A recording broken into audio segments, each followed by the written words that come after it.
अध्यात्म विज्ञान कोई धर्म या संप्रदाय नहीं है, ये स्पिरिचुअल साइंस है जो कुदरत के कानून पर आधारित है।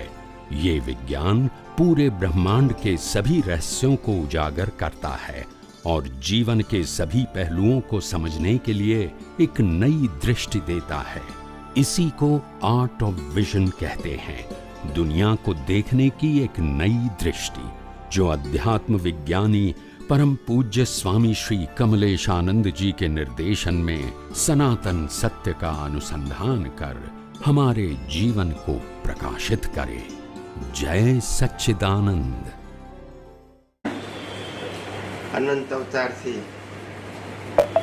मनुष्य भाव अनेक वखत पड़े, पण ए मनुष्य भाव सार्थक त्यारे थयो कहेवाय के आपणे आपणा आत्मानी खोज करी सकीए। कारण के जे शरीर प्राप्त थयुं छे ए तो भाड़ानुं छे, એટલે બાળવાનું છે। આપણી પાસે એનો ઓપ્શન છે અને આ ઘર ભાડાનું, તો આ ભાડાના ઘર ઉપર રહેલી સત્તા, સંપત્તિ, સંબંધ, સાધન પણ કોના? આપણા કે એના? બોલતા નથી। આ શરીર, સંપત્તિ, સંબંધો ને સાધનો આત્માના કે શરીરના? બેમાંથી એક।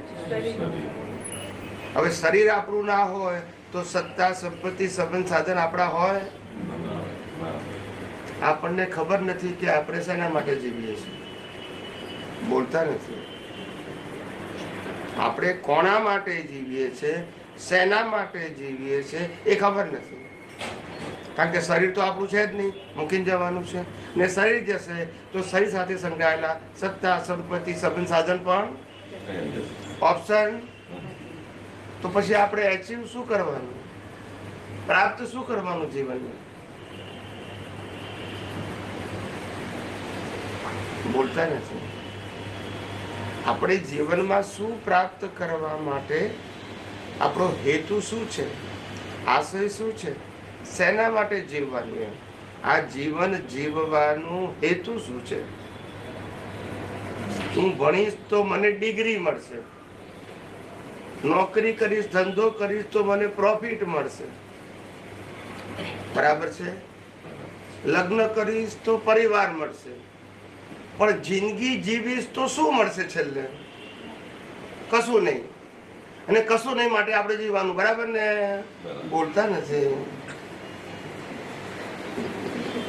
જીવવાનું શેના માટે? પણ તો કે નોકરી પગાર ના મળે એના માટે નોકરી કરવાની, બરાબર ને?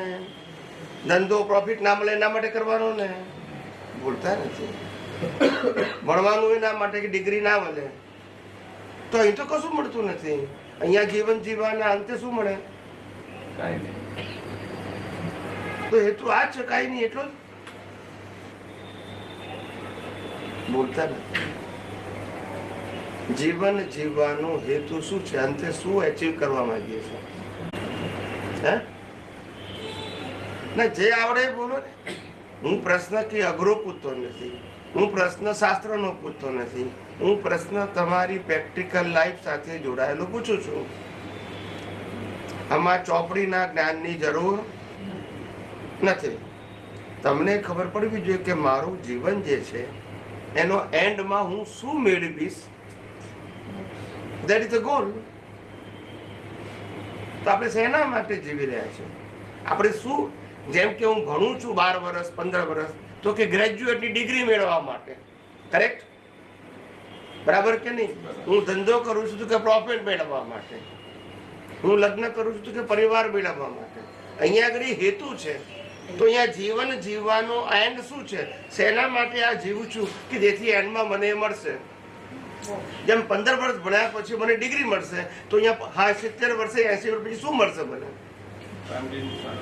હે? પણ એ તો મૂકીને જવાનું। એચીવ શું કર્યું એમ કહું છું? ફેમિલી માટે કર્યું, બરાબર છે, પણ ફેમિલી સાથે આવવાની તો એન્ડ શું? જે વસ્તુ આપણે લઈ જઈએ એને પ્રાપ્ત કહેવાય.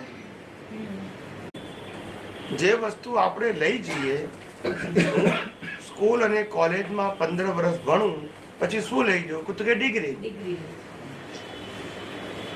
બરાબર. હું 1 વર્ષ મહેનત કરું તો શું લઈ જઉં? તો કે પ્રોફિટ. તો અહીંયા આગળ 80 વર્ષ પછી હું શું લઈ જાઉં? બોલતા નથી.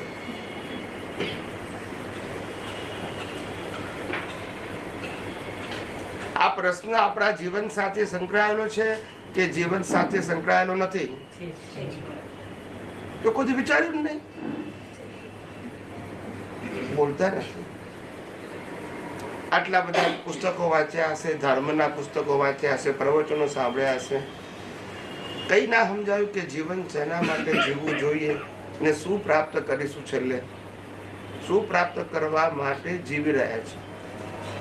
એનો કોઈ હેતુ તો હોવો જોઈએ કે નહીં? કે ના હોવો જોઈએ? એટલે સમજવાની જરૂર છે.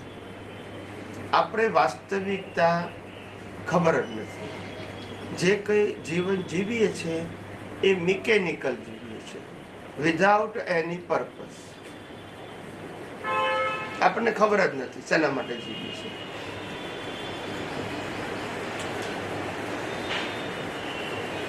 અને પહેલી વસ્તુ કે આપણે જીવી રહ્યા છીએ કે મરી રહ્યા છીએ એ ખબર નથી. રોજ આપણા જીવનનો દિવસ વધે છે કે ઘટે છે? તો ઘટે ને મરવું કહેવાય કે જીવવું કહેવાય? બોલતા નથી. કે છે અમે જીવી રહ્યા છીએ. કુદરત કે છે હું રોજ મારી રહી છું. યસ કે નો?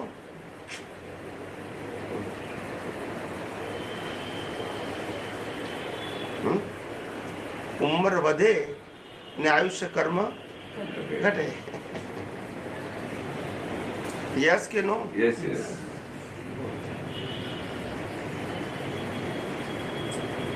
વિચાર કરો કે શું હેતુ છે આપણા જીવન જીવવાનો? શું પ્રાપ્ત કરવા માંગીએ છીએ? શરીર છોડી દેવાનું છે નક્કી. માટે શરીર સાથે સંકળાયેલી બધી વસ્તુમાંથી એક કે મેળવવાની છે. એ જવાબ આવવો જોઈએ નહીં. બોલતા નથી. યસ કે નો?